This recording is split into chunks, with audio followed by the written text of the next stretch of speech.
น้องขอน้อมถวาย ขอน้อมถวายผ้าข้าวทิพย์ซึ่งผ้าข้าวทิพย์ซองผ้าซองผ้า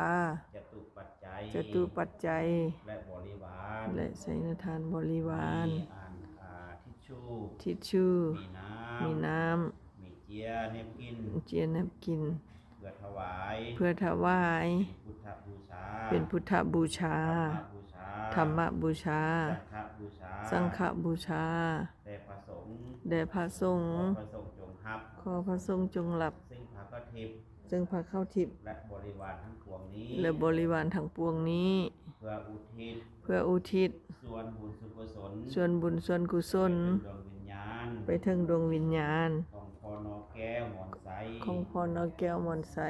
ท่านสมสนุกไข่อาภรณ์พอสมบัติพอสมพิษแสนสุขพอคำไผ่แม่คำไผ่แสนสุขผู้ที่ลงรับไปแล้วนั้นให้มาฮับเอาส่วนบุญส่วนกุศลที่พวกขน้อยไปอุทิศให้แล้วนี้ ถ้าหากว่าตกทุกข์ขอให้พ้นจากความทุกข์ให้มีความสุขแล้ว เธอทั้งสุขแล้วให้มีความสุขยิ่งขึ้นไปในสัพพลายภพในภพภูมิที่สมบูรณ์ผุมผลและขอให้ได้ไปเกิด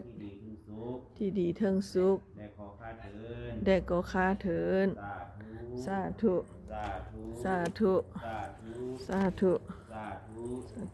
อนุโมทาไปจับผักเข้าจับเครื่องทานไว้จับผักเข้าจับซองผ่าไหมง่ายมือขึ้นสาธุอนุโมทาใส่เด้อผมขอเป็นนกไข่อาภรณ์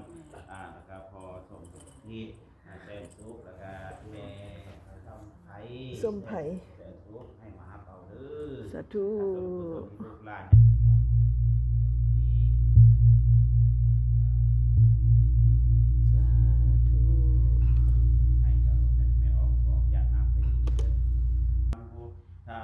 นะโมตัสสะภะคะวะโตอะระหะโต